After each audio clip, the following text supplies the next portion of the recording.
Welcome to XRP Cypher, where we decode how the global financial system is actually being rebuilt. Right. Today is March 6, 2026. And we have a lot to get through today. We really do. Looking at the absolute mountain of documents we have to get through today, I am genuinely buzzing because we aren't just looking at minor updates or, app features.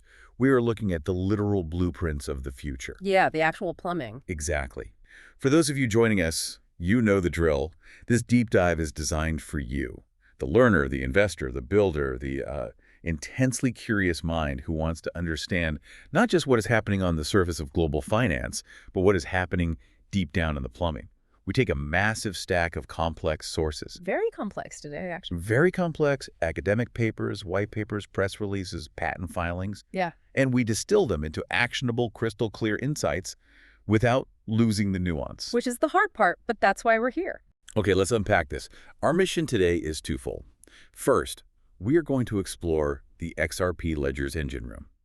We need to fundamentally understand how this network actually agrees on reality without a central boss, which means looking at federated consensus. Right, the core mechanics. Right. Then we're going to take that understanding and apply it to a massive structural shift happening in the markets right now, the revolutionary digital prime brokerage model, or DPB. We want to see exactly how these two things are colliding to change the way trillions of dollars move globally. It's a massive agenda. And to do it justice, we're drawing from an incredibly rich and, frankly, quite dense set of sources today. I'll say I need an espresso just to get through the first one. I mean, we're looking at the foundational 2018 ARC-SIPA paper on the XRP Ledger Consensus Protocol published by Ripple Research, and we are pairing that with a highly technical site press characterization of consensus correctness. It's heavy on the math. Very heavy on the math. It gives us the raw math behind network safety.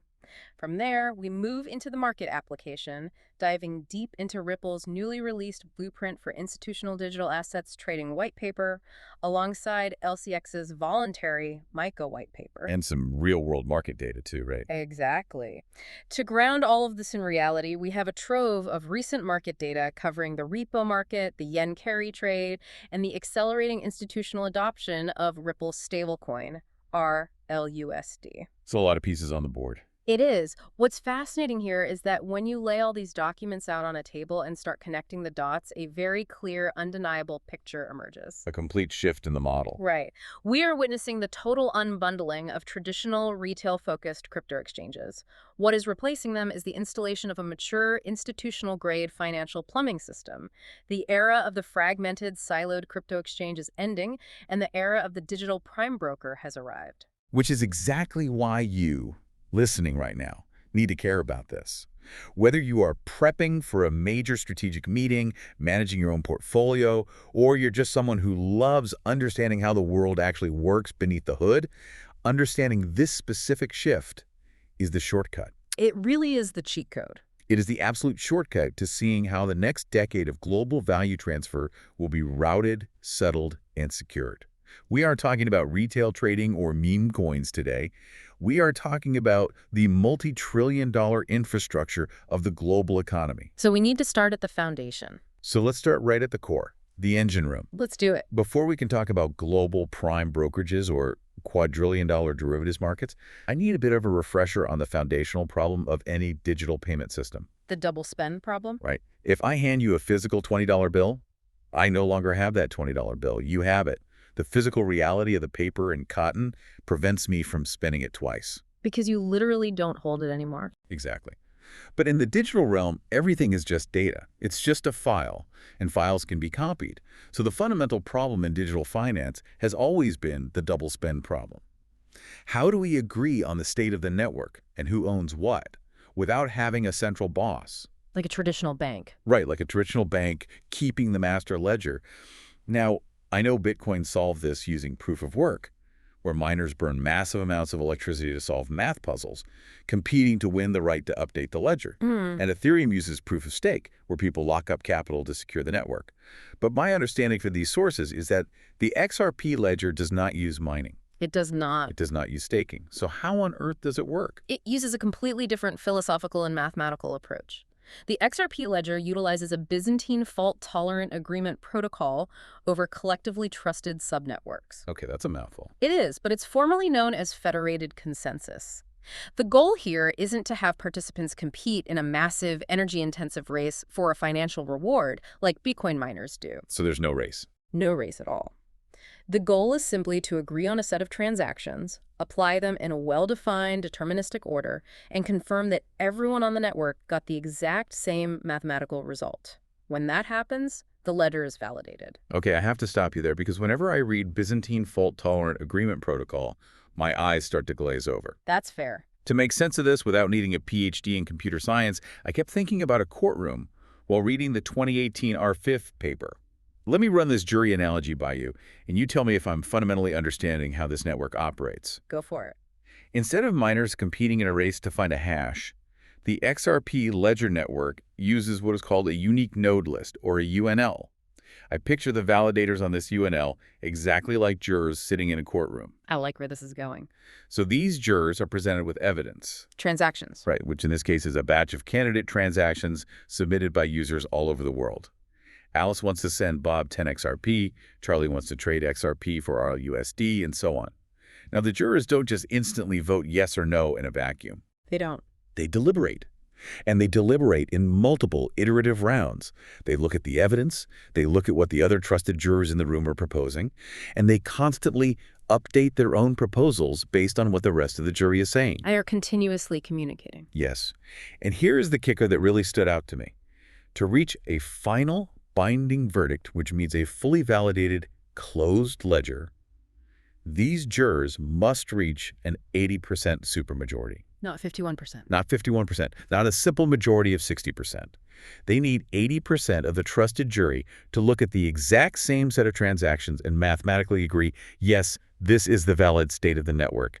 Does that analogy hold up to the math? It holds up beautifully. It perfectly captures the collaborative rather than competitive nature of the protocol. Yeah. And that brings us to the math of trust, as detailed in the academic sources we're reviewing, specifically the 2018 paper and the site press analysis. Which gets into the Byzantine fault tolerance part. Exactly. You mentioned Byzantine fault tolerance. For those unfamiliar, that term comes from a classic thought experiment in computer science called the two generals problem, which deals with how actors communicate and agree when some of those actors might be malicious, corrupt, or simply offline. Because in a global network, servers go down. People act badly. Always. The XRP ledger is built to survive even if some of these jurors act maliciously or their servers literally catch fire. The protocol can withstand this as long as the faulty or malicious nodes stay under the 20% threshold. Because of that 80% rule. Precisely. Because confirming an invalid transaction requires that 80% supermajority, a bad actor would have to completely control over 80% of your trusted validators to force a fraudulent ledger through. Right, which seems practically impossible given how distributed the network is. But this brings up a really common pushback I hear, and I want to play devil's advocate here. Yeah. If I choose my jury, my specific unique node list, and you choose your jury, what happens if our juries don't match? If I trust a group of universities and tech companies, and you trust a different group of ISPs and financial institutions, how does a whole global network stay in sync? You're asking about the risk of a chain split. Exactly. Don't we risk creating two separate realities, two forks of the chain? That is the exact vulnerability the site press paper addresses, and it delves deeply into how the network prevents it. It characterizes consensus correctness using a cluster analysis metric called the RAND index, or RI. Okay, stop. This essentially measures... Whoa, hold on. Cluster analysis metric. RAND index. You know we have a strict rule on this show about impenetrable academic jargon. Let's keep the PhDs out of the room for a second. What does that actually measure in plain English for the person listening to this on their morning commute? Fair point. Let's strip away the jargon. Imagine you have a massive high school and everyone has their own list of the top 10 most trustworthy students. Okay, I'm with you. If we compare your list of 10 students with my list of 10 students, the RAND index is simply a mathematical score of how much our lists overlap. So just measuring shared names? Exactly. The site press paper establishes a vital mathematical threshold. If the UNLs across the network have at least a 50% RAND index similarity, it implies a functional overlap of at least 80% in the actual physical nodes being used. 50% similarity means 80% actual physical overlap. Yes. And if you have that 80% overlap across UNLs, the network is mathematically guaranteed to maintain safety. It means no two conflicting ledgers can ever both reach that 80% supermajority required to validate. Because there aren't enough unique votes to go around. Exactly. It makes a chain split or a fork mathematically impossible. Okay, that makes total sense. So if my jury and your jury share at least 80% of the exact same people, there is no physical way for my jury to reach an 80% guilty verdict while your jury reaches an 80% innocent verdict. There simply aren't enough distinct votes to satisfy both sides. The math physically prevents the network from disagreeing with itself. Yes. And beyond the safety of the network, we have to look at the sheer efficiency of this process. The LCX MICA white paper we reviewed highlights that this entire deliberation, voting, and supermajority consensus process, this massive global jury deliberation, happens incredibly fast. We're talking seconds. Transactions achieve finality in just 3 to 5 seconds. That's wild. Furthermore, there are no financial incentives for these validators. They don't get paid newly minted XRP to validate. Which usually brings up the question of spam. If it's practically free and fast, why not spam the network? Right. Instead, to prevent people from spamming the network with millions of fake transactions, a tiny fraction of a cent is permanently burned as a transaction fee. Just vanishes. Poof. Gone forever. This makes the network slightly deflationary over time and acts as a brilliant built-in anti-spam mechanism. I really want you to let that sink in for a moment. Yeah. Imagine trying to get a room of strangers to agree on anything in 3 seconds. Forget financial transactions. Try getting a room of strangers to agree on what to order for lunch in 3 seconds. It never happens. Never. Now imagine those strangers are distributed across the globe, processing thousands of complex financial transactions, and they reach an irrevocable, cryptographically secure 80% agreement every 3 to 5 seconds. And they do it 24/7, 365, without being paid to do it. The fact that this protocol operates at this scale is an absolute masterclass in network engineering. It really is an elegant solution. It's amazing how efficient that 3-second consensus is. But I imagine having an incredible engine doesn't mean much if the car's transmission is broken. And that kind of brings us to the real-world application here. The market structure. Right? How is this actually plugging into modern trading desks? Because right now, the traditional crypto exchange model seems incredibly fragmented and, frankly, dangerous. Let's talk about the status quo. It's a mess. If you look at how digital asset trading actually works today for most institutions and retail aggregators, it is fundamentally flawed. We have what Ripple's new white paper calls the exchange-centric model. Where everything is bundled. Yes. In this model, the exchange acts as a massive opaque silo. They bundle everything together. The execution of the trade, the custody of the assets, and the extension of credit are all housed under one single roof. And that bundling creates what is arguably the most dangerous vulnerability in the current crypto market structure. The white paper calls it out explicitly, the free capital loophole. The free capital loophole. In the exchange-centric model, retail exchanges often use their clients' collateral as interest-free working capital. Because the exchange is acting as the custodian holding your money, the clearinghouse settling the trade, and the execution venue matching the buyers and sellers, they have total opaque control over the assets you deposit. You have no visibility into what they're actually doing with your funds. None. This creates wildly complex, interdependent settlement chains. Think about the daily reality of a market maker today. They are forced to pre-fund accounts across 10 different exchanges just to provide liquidity. Tying up massive amounts of capital. Exactly. They have $1 million on Binance, $1 million on Kraken, $1 million on Coinbase. They are moving assets constantly, intraday, across blockchains, trying to balance their obligations. So if one link breaks, the settlement of a massive trade on Exchange A might be entirely dependent on assets being successfully withdrawn from Exchange B. If Exchange B pauses withdrawals for even an hour, Exchange A experiences a massive liquidity shock. These are circular dependencies. It's insane when you think about it. I was trying to come up with a real-world analogy for this free capital loophole while reading the paper. It's like going to a fancy restaurant and handing your keys to the valet. You assume your car is just sitting in the lot, safely parked. But while you're eating your steak, that valet is actually renting your car out as an Uber to make a quick buck, assuming they can get it back to the lot before you finish dessert. That is a terrifyingly accurate analogy. That's the free capital loophole. And as the white paper points out, that is exactly what triggered the cascading failures of platforms like FTX and Celsius. When asset mobility is constrained in a bundled system, when too many people ask for their cars back at the same time, the entire structure unwinds incredibly fast. It's a classic bank run on an unregulated shadow bank. Here's where it gets really interesting. Ripple just dropped a white paper titled The Blueprint for Institutional Digital Assets Trading. And their proposed solution to this massive systemic vulnerability is the Digital Prime Brokerage Model, or DPB. Specifically, they are positioning Ripple Prime as this solution. Which is a complete paradigm shift. The DPB model deliberately and ruthlessly unbundles the market. It separates execution, custody, and credit into clearly defined, distinct roles. Just like traditional equities markets. Exactly.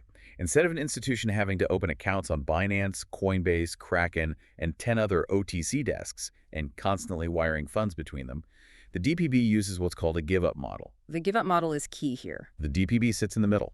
The institution only signs one master legal agreement with the DPB. When the institution executes a trade on any of those connected venues, the trade is given up to the DPB. The DPB becomes the sole legal counterparty. You don't need 10 different bilateral relationships with 10 different risk profiles. You just need one. The elegance of this solution cannot be overstated, especially when you look at the settlement mechanics. This is where we see the transition from continuous gross settlement to netted T+1 settlement. Okay, let's pause there. Gross settlement to netted T+1 settlement. I know what those words mean individually, but how does this actually change the day-to-day operations of a trading desk? Walk me through the mechanics. Absolutely. To understand this, we have to look at how traditional mature markets handle volume, like the foreign exchange markets. The FX market doesn't settle every single currency swap individually in real time. That would be a nightmare. It would break the system. If Bank A trades with Bank B 1,000 times a day, they don't send 1,000 separate wire transfers. They use a utility called CLS, Continuous Link Settlement. CLS aggregates all the trades globally and nets them out. Okay, so it finds the difference. Right. The DPB model brings this exact multilateral netting logic to digital assets. Let's walk through the example provided in the sources because the math is striking. Let's hear it. Imagine an institutional client is actively trading throughout the day. They buy 100 Bitcoin in the morning, and later the afternoon, they sell 80 Bitcoin during the exact same trading cycle across various connected venues. Okay, 100 in, 80 out. In the old exchange-centric model, the gross settlement model that would require moving 100 Bitcoin into an exchange and later withdrawing 80 Bitcoin out. That is 180 Bitcoin worth of growth fund movements across blockchains. So you're paying gas fees on 180 Bitcoin. You are paying transfer fees, dealing with block confirmation times, and carrying settlement risk on every single transfer for the full gross amount. Brutal. But under the DPB model with netted T+1 settlement, those trades are aggregated at the prime broker level. The client bought 100, sold 80. The net obligation at the end of the day is just 20 Bitcoin. At the end of the cycle, only 20 Bitcoin actually moves on the blockchain. That is an 89% reduction in gross fund movements. 89% of the operational risk, the transfer fees, the capital lockup, just vanish through the magic of netting. It's like settling a bar tab at the end of the night instead of swiping your credit card for every single peanut and beer you order. That's a perfect way to look at it. It entirely eliminates what the white paper calls operational drag. When you don't have to pre-fund massive gross amounts across a dozen different exchanges, you free up incredible amounts of trapped capital.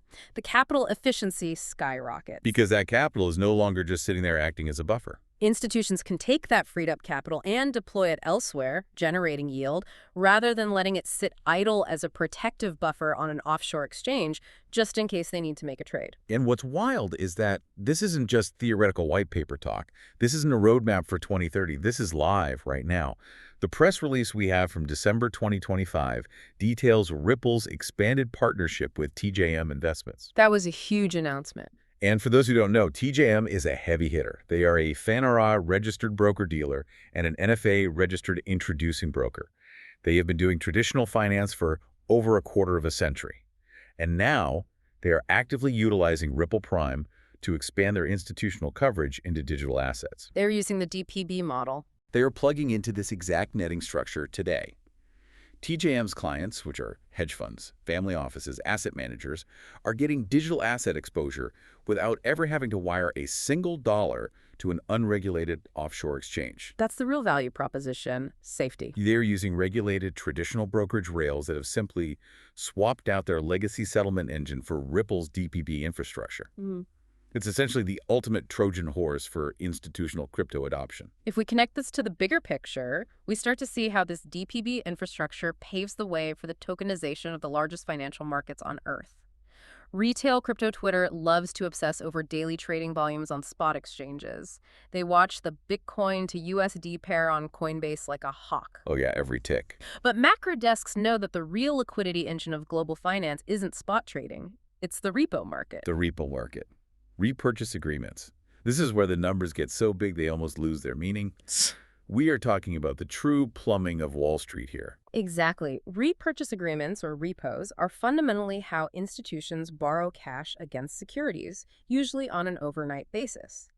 A bank pledges Treasury securities as collateral to receive a short-term cash loan, and they agree to repurchase those securities the next day at a slightly higher price. It's essentially a massive overnight pawn shop for banks. That is exactly what it is. And this system is the lifeblood of traditional finance. It funds dealer balance sheets, it funds bond trading inventories, and it funds derivatives margin. The scale of this market is staggering. In the U.S. alone, the repo market moves $4 to $5 trillion every single day. Trillion, with a T. Trillion. Globally, it's well over $10 trillion daily. It dwarfs the entire cumulative crypto market cap every 24 hours. So when something breaks in the repo market, it's not like a crypto exchange going down where a few retail traders lose money. When the repo market breaks, the entire global financial system feels the shockwave. And we don't have to look back very far to see what that looks like. Look at the September 2019 repo crisis. I remember that. Out of nowhere, overnight repo rates unexpectedly spiked from around 2% to above 10%. Dealers suddenly couldn't access enough liquidity.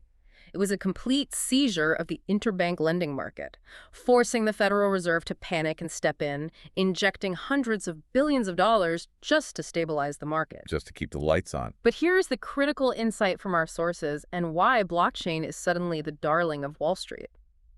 The issue in September 2019 wasn't a lack of collateral. There were plenty of U.S. treasuries in existence. So what was the issue? The issue was collateral mobility.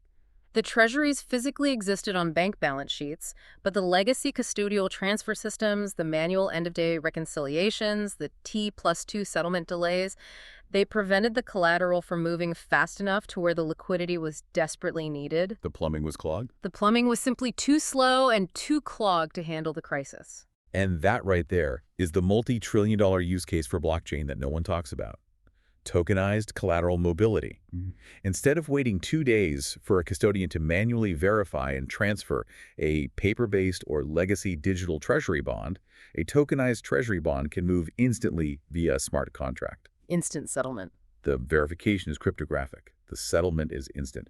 We are already seeing the first major dominoes fall here. Look at the source on Bitnomial. They just launched the first ever stablecoin margin collateral using ROUSD and XRP. Huge development. They're allowing institutional traders to leverage their stablecoin holdings and their XRP positions to access CFTC-regulated crypto derivatives. They're using digital assets as native margin collateral right now. Not just treating it as a speculative trade. No, as actual foundational collateral. And look at the press release from Securitize. They just announced that they're enabling RLUSD smart contract functionality for BlackRock's BUIDL fund and VanEck's VBL tokenized funds. Let's take a step back and realize what that means. It's a seismic shift. BlackRock, the largest asset manager on the planet, is tying its tokenized treasury fund directly to Ripple's stablecoin infrastructure. This isn't retail speculation. This is the programmatic, high-speed movement of institutional collateral. It is the complete reimagining of post-trade infrastructure. And the architectural blueprint for this future is laid out in a recent patent from the DTCC. The Depository Trust and Clearing Corporation. Right. For our listeners, the DTCC processes quadrillions, quadrillions with a queue of dollars and securities transactions annually. They are the ultimate centralized clearinghouse of American finance. The patent outlines a three-layer architecture for tokenized settlement. It is vital to understand this diagram because it dictates how legacy finance and decentralized ledgers will coexist. Okay, I read that part of the DTCC patent, and I'll be honest, the diagram looked like a bowl of spaghetti to me. Break down this three-layer architecture for me. Let's take it layer by layer. Layer 1 is the governance and permission layer. This remains entirely centralized. This is where compliance rules, regulatory permissions, KYC, AML, and legal asset rights are controlled by traditional institutions. So the DTCC is still the boss of Layer 1. Exactly. The DPCC isn't giving up control of who owns what. Layer 2 is the distributed ledger layer. This is where the actual settlement confirmation is recorded immutably. This acts as the golden source of truth for the transaction history. Okay, governance on Layer 1, ledger record on Layer 2. What about Layer 3? The real magic happens in Layer 3, the bridge node layer. The patent specifically points to networks like the XRP ledger sitting in this layer. The bridge node separates liquidity routing from asset custody. Okay, explain that separation. Let me be very clear about what this means because it debunks a massive myth in the crypto space. The XRPL is not trying to replace the DTCC or the traditional clearinghouses. That is a fundamental misconception. People always assume it's an either-or scenario. It's not. Instead, the XRPL acts as a high-speed, cross-currency operational settlement rail alongside the clearinghouse. It is the bridge that allows tokenized collateral to route instantly between different markets, different currencies, and different ledgers, while the DTCC maintains the ultimate governance and legal record at Layer 1. Okay, so we've covered the engine room, the 3-second federated consensus that acts like a highly efficient jury. Yeah. We've covered the DPB model, netting trades and eliminating counterparty risk. And we've covered how this exact technology is being positioned to move trillions in the repo and collateral markets. The foundation is set. Now, we arrive at the absolute core of today's deep dive, the velocity paradox. This is the required takeaway for today.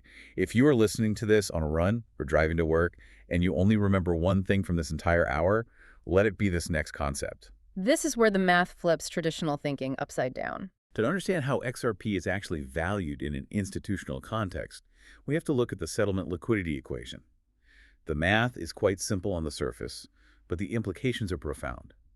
Price equals transaction value divided by the product of float times velocity.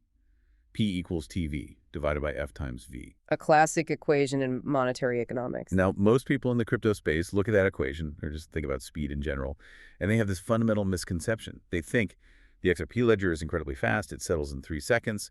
XRP moves so quickly between wallets, therefore it must have a super high velocity. And logically, to be more valuable, it needs to move even faster. That is the exact opposite of reality. That is the paradox. In a specialized institutional settlement ecosystem, price appreciation is driven by a drop in velocity. A drop. Let's break down why institutional adoption mathematically forces velocity to collapse. In retail payment systems, velocity is extremely high. You buy a cup of coffee with a token. The merchant immediately uses that token to pay their supplier. The supplier uses it to pay their workers. The token recycles hundreds of times a day. That is high velocity. It's constantly changing hands. Right. But institutional settlement assets do not behave like retail cash. They behave like collateral. And collateral, by its very physical and legal nature, sits still.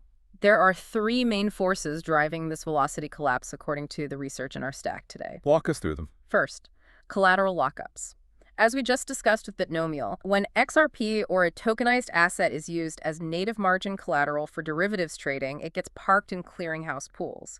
If a macro trading desk is holding a $1 billion derivative position, the margin collateral backing that position doesn't move. It can't, it's locked. It cannot move. It is locked in a smart contract or a prime broker vault for days, weeks, or even months to guarantee the trade. It is entirely removed from the freely circulating supply. That makes sense. What's the second? Second, ETF and custody effects. We are seeing massive institutional warehousing right now. Heavyweights like Franklin Templeton and 21 Shares are launching ETFs and accumulating the asset. So they are pulling it off the open market. When a massive ETF buys XRP, it doesn't day trade it.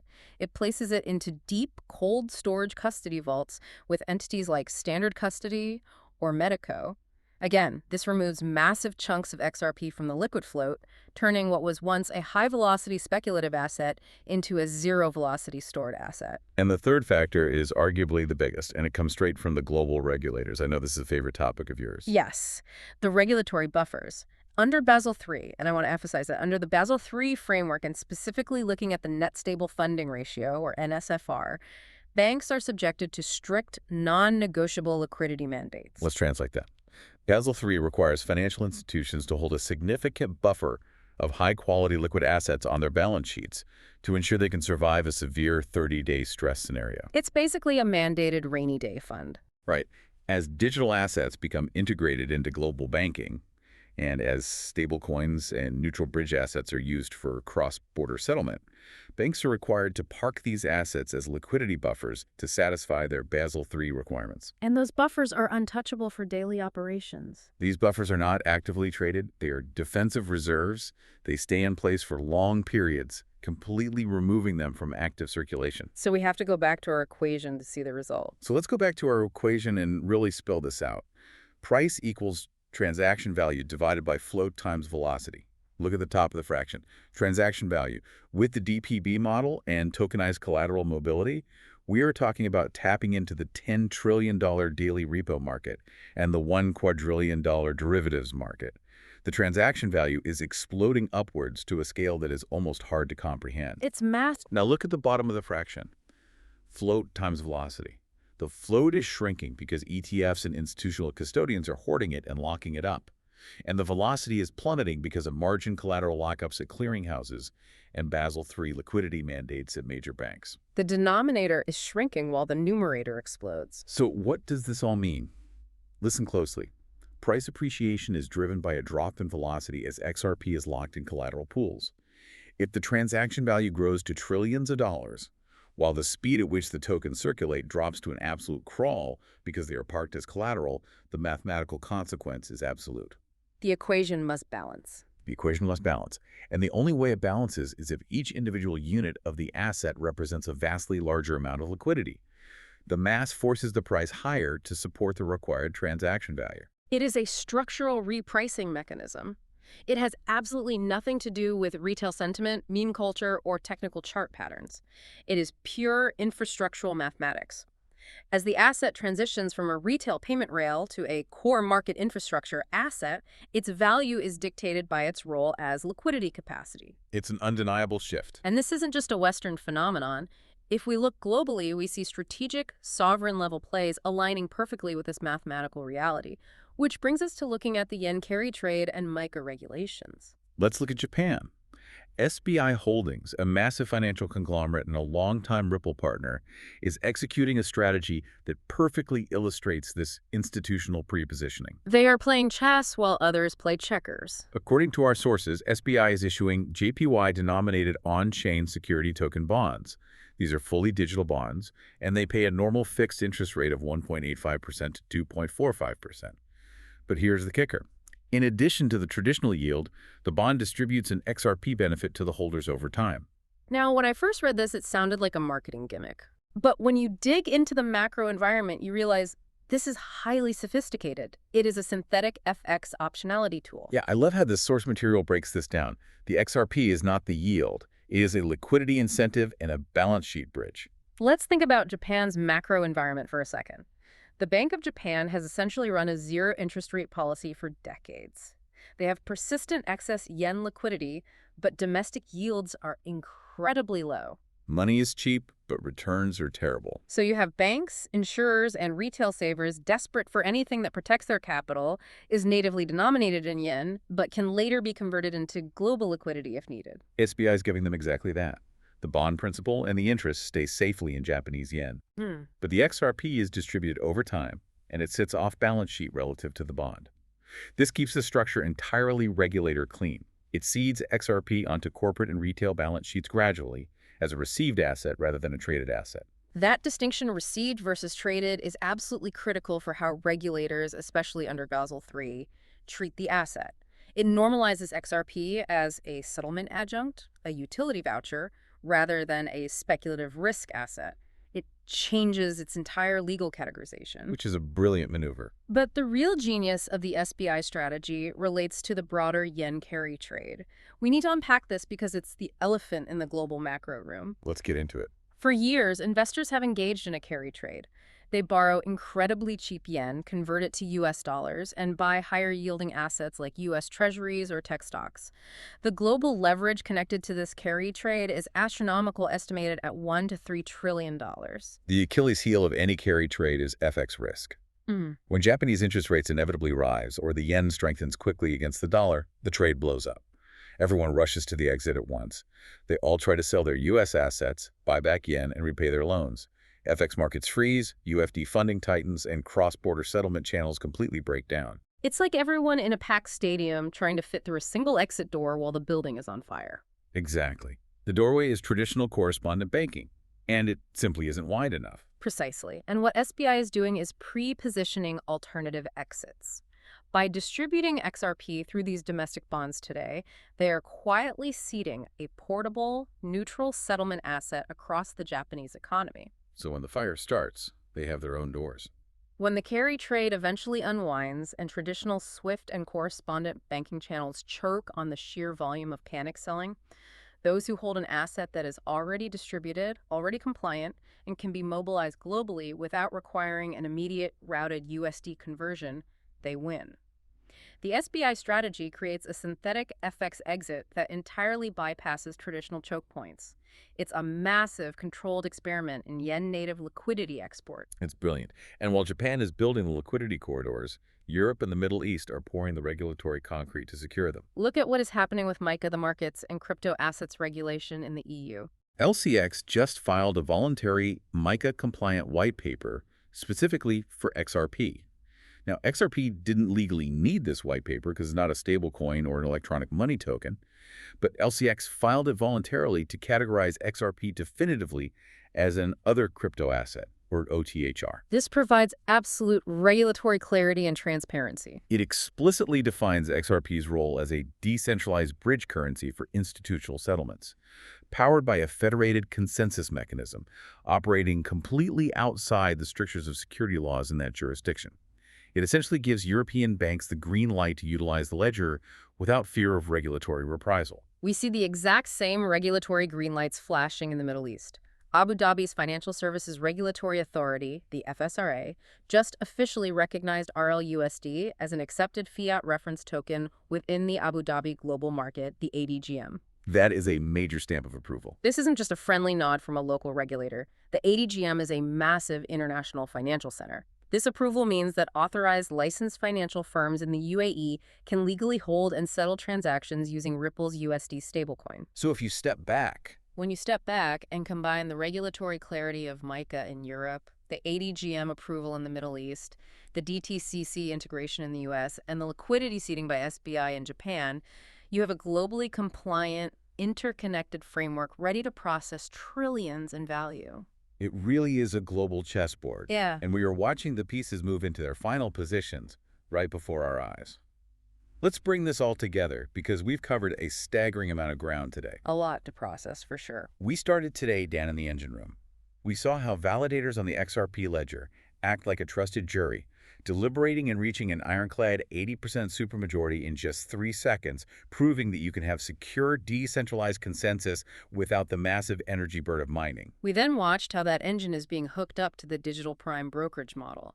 By unbundling execution, custody, and credit and acting as the central counterparty, DPBs like Ripple Prime are eliminating the reckless free capital loopholes that destroyed retail exchanges like FTX. They are implementing netted T+1 settlement, reducing gross fund movements by nearly 90%, and freeing up trapped capital across the industry. And finally, we looked at the macro math. As this infrastructure takes over the multi-trillion-dollar repo and derivatives markets, institutional players will lock up tokenized collateral and hold massive liquidity buffers to satisfy Basel III mandates. The mathematical reality is that locking XRP in institutional collateral pools drops its velocity. And in a high transaction value system, a drop in velocity mathematically drives the value of the asset higher. It's a complete paradigm shift from speculative trading to infrastructural utility. And as we conclude today, I want to leave you with a final thought to mull over, drawn from the Pacific Basin Economic Council's report on CBDCs that we reviewed in our stack. Lay it on us. The report notes that tokenized real estate and private market assets are projected to grow by a factor of 80 in the coming years. Simultaneously, central banks around the world are aggressively deploying wholesale central bank digital currencies to settle these exact tokenized assets. That's a huge convergence. It is. This raises a vital question for the next decade. What happens when dozens of sovereign governments, operating their own distinct, siloed wholesale CBDCs, realize that to trade globally, they are all competing for access to the exact same mathematically finite pool of neutral bridge liquidity? When nations, not just banks, require high-speed, cross-currency routing for their sovereign digital wealth, the infrastructural value of a finite neutral settlement asset becomes difficult to overstate. That is exactly the kind of question we need to be asking as we watch this new system get built brick by brick. Thank you so much for joining us on this deep dive. We've covered a massive amount of ground today, but this is the level of detail required to truly understand the mechanics of the future economy. It's been a great discussion. You can find previous deep dives on Apple Podcasts, Spotify, and iHeartRadio. Until next time, keep digging, keep learning, and always remember to question the plumbing of the world around you. We'll see you on the next deep dive.